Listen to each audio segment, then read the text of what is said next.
George H.W. Bush was such a pivotal figure because he bridged two separate worlds. He was a deep CIA insider, a lifelong intelligence operative, and he also came from an elite family and was intimately tied to the East Coast business elite. His father, Prescott, had been managing partner at the Wall Street investment bank Brown Brothers Harriman, and also a U.S. senator. The Bush and Rockefeller families were very close. George H.W.'s grandfather Samuel had been business partners with John D. Rockefeller's brother, and over the generation the Bush and Rockefeller clans had remained close. Empowered with these dual networks, George H.W. Bush could work within the dark nether realms of the intelligence community as well as the Republican power elite. After Ronald Reagan defeated Bush in the Republican primary, Bush's powerful allies worked to get him chosen for the Republican vice presidential candidate.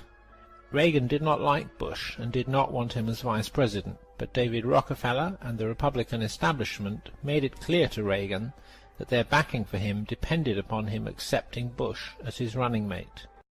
I just can't imagine him being president. It's too complex a job. Yeah, I'd hate to see him involved in a Near East peace discussion or SALT III agreement and come up with one of these ill-informed, shoot-from-the-hip types of comments. When I go into the polling booth on November 4th, I'm not just going to think of the politics. I got to think of my family. Two men are the real contenders for the presidency today. The people of California remember one of them quite well. Ronald Reagan is not a man that I would want leading our country for any period of time. Ronald Reagan is not a leader. I think he would have gotten us into a war right by this time. Carter certainly hasn't. It wasn't until President Carter came that we really had, for the first time, peace between Egypt and Israel. I think it's a big risk to have Reagan as president. Reagan scares me. He really scares me. I think I've got to vote for Jimmy Carter, really. On November 4th, re-elect President Carter. As the 1980 presidential election rolled around, the now Bush-led cabal worked to prevent Carter's re-election. During 1980, the 52 Americans held hostage by Iran hung like a dark cloud over the Carter administration. Carter was working desperately to have the hostages returned. The Republicans feared a pre-election release of the hostages would give Carter a huge popularity boost and lead to his re-election. The 1980s have been born in turmoil, strife, and change. This is a time of challenge to our interests and our values, and it's a time to test our wisdom and our skills. At this time in Iran, 50 Americans are still held captive, innocent victims of terrorism and anarchy. A last-minute event of significance before an election is known as an October surprise. In order to prevent this October surprise, the CIA Old Boy network associated with the cabal sabotaged Carter's attempts to rescue the hostages, and also sabotaged Carter's secret negotiations with the Iranians, and offered the Iranians an even better deal.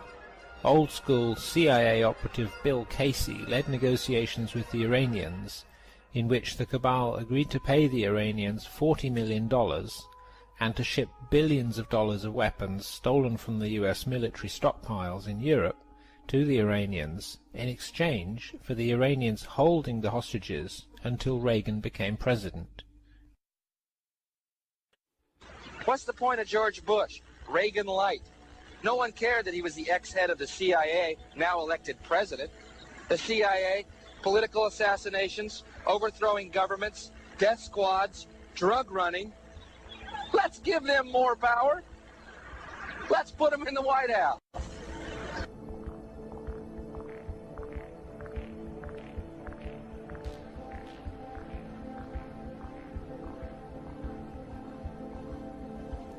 Oliver North is Bush's boy, and when you look at the testimony of North concerning this scandal, there's a point at which George Bush calls Oliver North at a hotel room, and he describes this call. He says, "I picked up the phone and I jumped to attention for the president."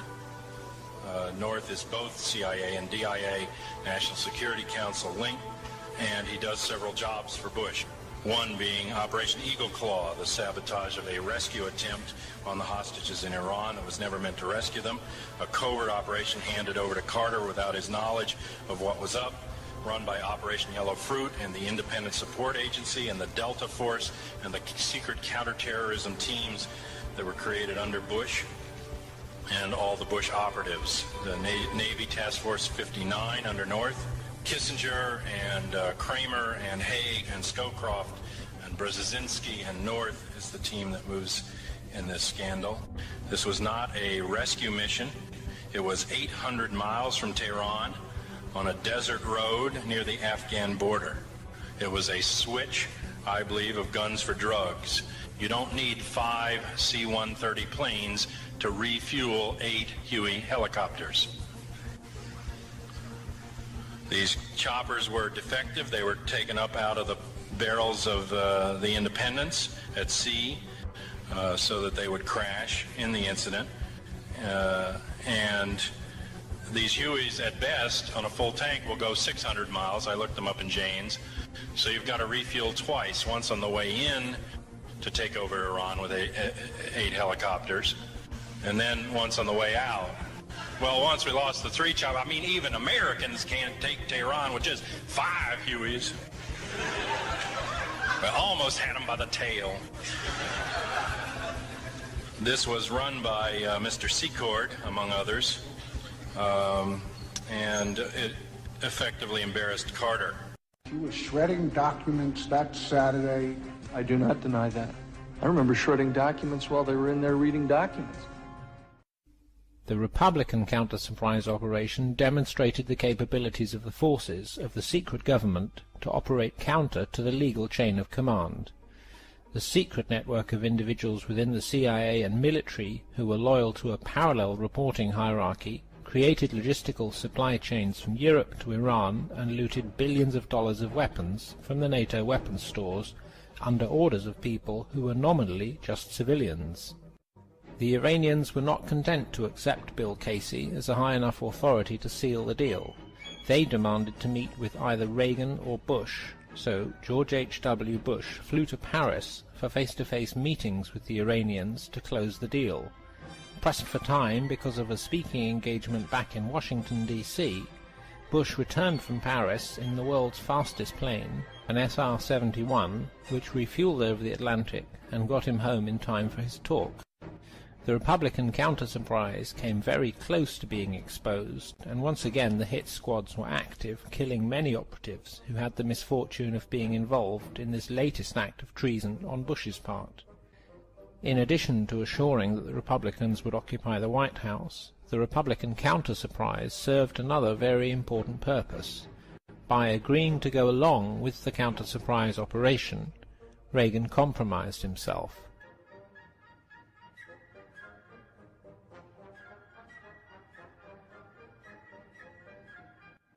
Reagan had now acquiesced to committing an act of treason.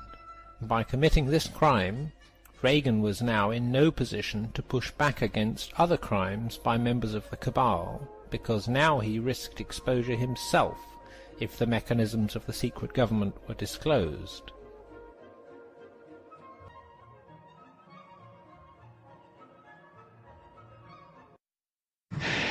There you go again. Gary Sick was a member of the Carter administration and on the staff of the National Security Council from August 1976 to April 1981. According to Mr. Sick's congressional testimony, quote, "In the course of hundreds of interviews in the U.S., Europe, and the Middle East, I have been told repeatedly that individuals associated with the Reagan-Bush campaign of 1980 met secretly with Iranian officials to delay the release of the American hostages until after the presidential election. For this favor, Iran was rewarded with a substantial supply of arms from Israel." End quote. According to Mr. Sick, low-level intelligence operatives and arms dealers are no Boy Scouts. End quote. Their accounts were not identical, but on the central facts, they were remarkably consistent. Because of my past government experience, I knew about certain events that could not possibly be known to most of the sources. Yet their stories confirm these facts. Again, quoting Gary Sick, "From October 15th to October 20th, 1980, events came to a head in a series of meetings in Paris. Accounts of these meetings vary. There is, however, widespread agreement on a number of points. 1. William Casey, Reagan's campaign manager, was a key participant. 2. Iranian representatives agreed that the hostages would not be released prior to the presidential election on November 4th. 3. In return, Israel would serve as a conduit for arms and spare parts to Iran." Quote, "At least 5 of the sources who said they were in Paris in connection with these meetings insist that George Bush was present for at least one meeting. 3 sources say they saw him there. Former President George Bush denied being in Paris." According to Sick, immediately after the Paris meetings, things began to happen. Iran publicly shifted its position in the negotiations with the Carter administration, disclaiming any further interest in receiving military equipment. Again, according to Sick, between October 21st and October 23rd, Israel sent a plane load of F-4 fighter aircraft tires to Iran in contravention of the U.S. boycott and without informing Washington. There was a congressional investigation into this claim eventually.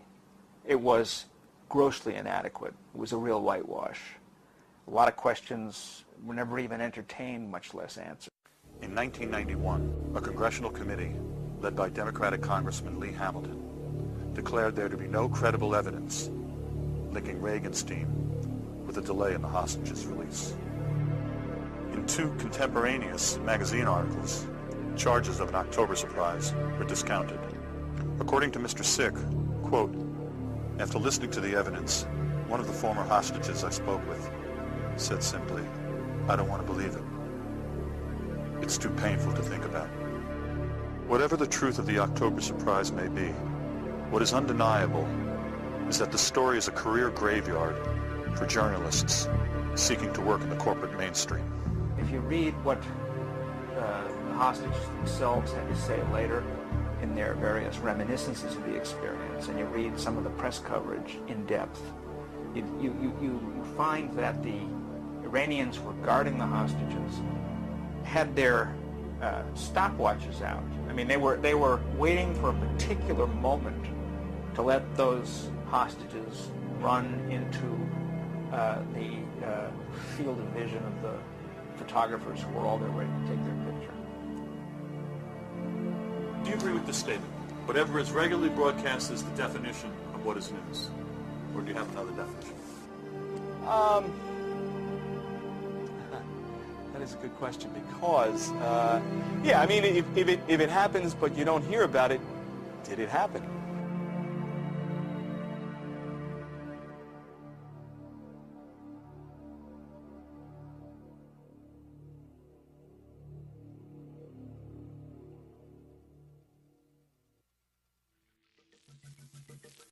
As Vice President, George H.W. Bush was able to assume unprecedented control over the national security infrastructure without Reagan understanding what was happening.